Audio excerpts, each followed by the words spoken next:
tu ni ko a hi chi thua na ngai za hi chi video na ve ho zo sin na bon sa vin chi bai ka hin pe vin him tu ni a hi aden nu mei ho atha naw pin ipi a hi dem ipi hin te tia na gelem ti topic mang cha hi pha chom cha in ki ho lung khom ki diu ka no min him aden nu mei ho mi nu te ho nu mei ho itha hat naw pen le atha hat naw pen hi akam pau wa umahi akam pau wa umahi ti hi ama se pen penin isei do nom ven he aze chu ilunga hung ki gela thil ki bol thil se ki bol he lang thil pha ki bol he zong le ama sa pena ilunga ki gela ikama ko na hung po do hi ja chu isei do pha ting le bo chun disan ki la theya ki bol do hi ja chu numei ho dinga atha naw pen hi akam pau hi ti hi isei do nom ven he tu ni a mi nu ke poi nu mei ke poi tu ni he chi video na vi ho zo se ei ma le ei ma question in ke do adiu chu ipiham ti le ka kam hi mi nu hi na nu mei hi na ka kam hi ipia ka ha man cha penam thu pha sei na ka ha man penam ele thu se sei jing na ka man jingem ka cha ti adinga ka kam pau hi dam theina hinam ka pasala dinga ka kam pau hi ki sa do na hinam ayo le kitil kho na hinam ai lo ele discourage na ha da na hi empty hi ei ma le ei ma question in ki bol che divin pakai minin ka hin tiam che vin him aden pasal thaha ta khala ki gel zong so numei hoin mi nu te hole numei hoin athu se yo nem heu cha azun ra sa jing te zo hi ti hi epiham te se hon jong ana se jivin he je he zen numei ho kam jang hin apasal teo atha sa the acha te zong epiham adam sa the asu hal the asu no the atil kho the hi chi banga chu ikam pau numei kam pau hin apasal teo zong asu lung niaw the asu la da the ala sit sa the adiscourage sa the zong hi ti zong ise do nom ven he aden mi pa khan hitin asezen he kaloi nu in apha sile numei tabang na hi thai ne lo na hi pasal jong na hi poe atin hitin ai ho zengin ipiham kana to na azong kakigel gezing kazinun pasal ay salo ay la kazinun no may tabang hitabang ay sin mo higa gela hele phamo ka sa ay nom ka sa poy kakigel gezing zetin asezin him aden te se kha jong thingrang langa hin te se kha awmin amazong hin minu kha lawmin hichinu minu hin azi pa he asap si jing so gamla na tonga achi jong le damsel hung ki le hin hung thi do in ai lo le hung kile ta hin ti hai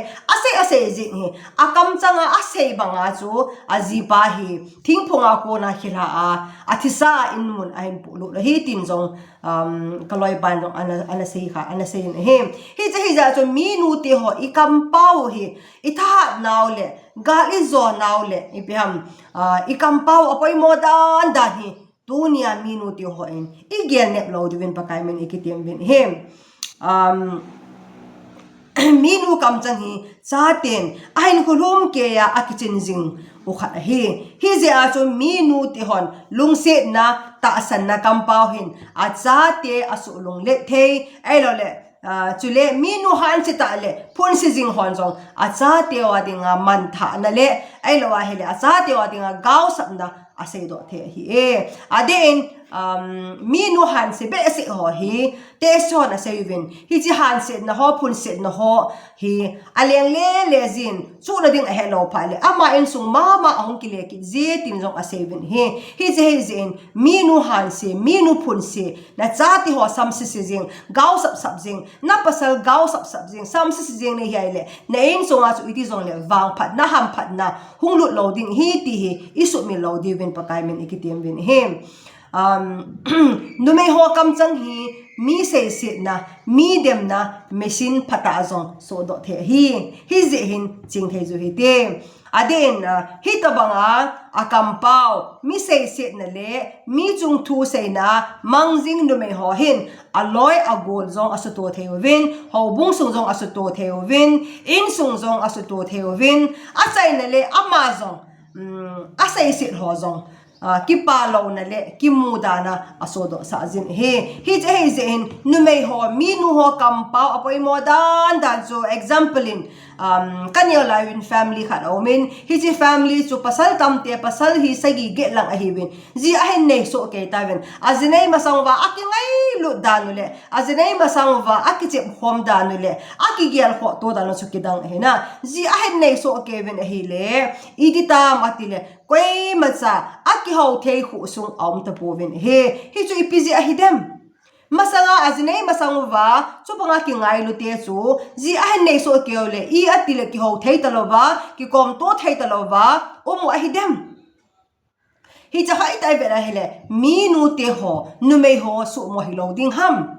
nu mei ho kampao ai pe ham jinei zova mo te ho ki sei se to na ki dem to na ki mu se to na ki eng se to na ele I kampao va ipiham ki ho se to na hi cha ho hen na sa ta in sung asu se hi ti hi sumil po hi te nele go sumle pai ne do ding ki suna ai lo le ikam pa wa mi sopi ule na ki ngai lu ta zong asu khan the nu pa zong asu khan the ai la ho bung sunga zong akito ta zong chu akito lo sa the he zen nu mei ho aden minu ti ho ikam pa wa hi ching thiu he te ti hi ise do nom ke ben he nu mei kam chang hin apasal teo ama ho akon in zong azam mang sa the zen chu ke le apasal teo ngai lu na zong azan sa the ben he mi pa khan zong ase zen ke hi polama ba nom pot nom zong ka hi poi ahin la ina ka uma hele kaloi nu hi apun zingen ahang zingen e house se zingen hi ze ka ning kital be se ka hop be se ai le polangai ka po do ji thu bo vetin zong ase zen he hi je zen no me ho ikampau hi ipiai haza pinuam izi te ho se na I cha te ho sap se na iman jing wam erle mitung chang thu se na iman jing wam tunin ei ma le ma ni ki hol ki diwin pakai me ni ki thim bin him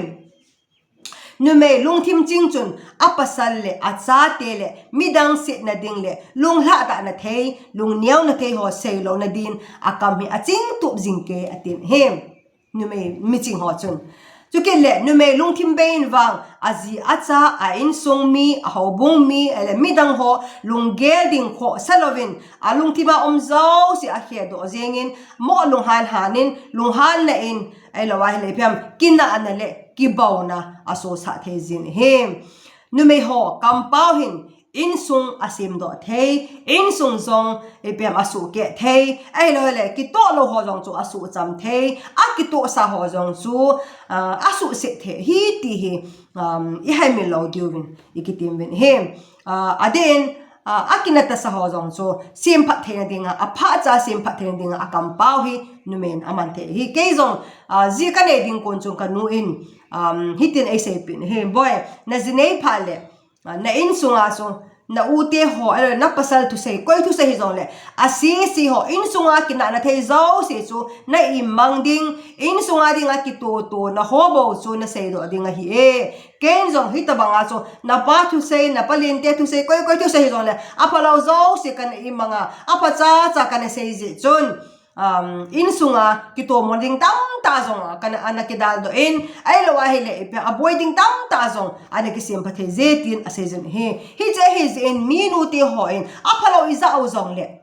ibam imango hite ahin la apa cha ahoi cha kito randing cha zo sei do hite tu la he minu kon khat zo mi khanin azi ele mi kan thu kha sei chu chang zakhat chang zani a be azi pa koma hiti khoti tia asai ti nga hile uza ki ka ki to mona ele nu le pa le chapa ki ka ki to mona a hilo ba hile nume ki zong ka ti poi pasal zong hi na hi ta banga chu ikam pa hin in su akina sa the uza akina sa the akito mo ho zo akitam sa the na hi ja hi zi hin itu se hin nu te hon aden mi nu te hon no me ho he ikam pau ichi te dio he ikitim ki ben he nu me ikam pau he til na sata abo the hi na til na sata abo do the hi zi hin mi nu hon na kamle na le chu na cha tel adia taupi na pasala dinga taupi na ta asal hagaule lungela adam theina dio thu bo se seinan mangjingin chu ti han lang hi le minu lo hing ta pathen le na zina cha chu le midang ho na ho bung mi ho na in sung mi adinga phathei bu na le ki pa na kondo na minu na hi te dinga hi ti sumi in tu nia hi chu anangai ho zo se minu ka chan khompi no me ka chan khompi ho zo sin atha bia ei ma nei ma question ene ki bol diu va ka hin de han cho hi le ibiham ka kampau na kampau hi na in sunga dinga na zina cha dinga dam the na hinam hobung sunga dinga kitomo na hi kha am dam the na hinam ai lo hele in sung su ke na kampau in sunga su ke am na lut na in sunga su ke am ai na lut na hobung sunga su ke am ai lo na kampau in sung adam sa em hobung sung adam sa hinam ele na kampawin na pasal na sale midang adinga kisa do na hinam ele le man tha na ki gel sit na tha da na hi kha em ti hi avela eima indike do chi divin ikitim ven he tu na hi to na ngai ho zo se minuti hola de me ka chang kompi ho zo se ikamuwa apha ahoi hoi adi di sei thei je ding le midanga dinga ikam pau damna ahi thena dingin pathienin pathei bo je ta han amen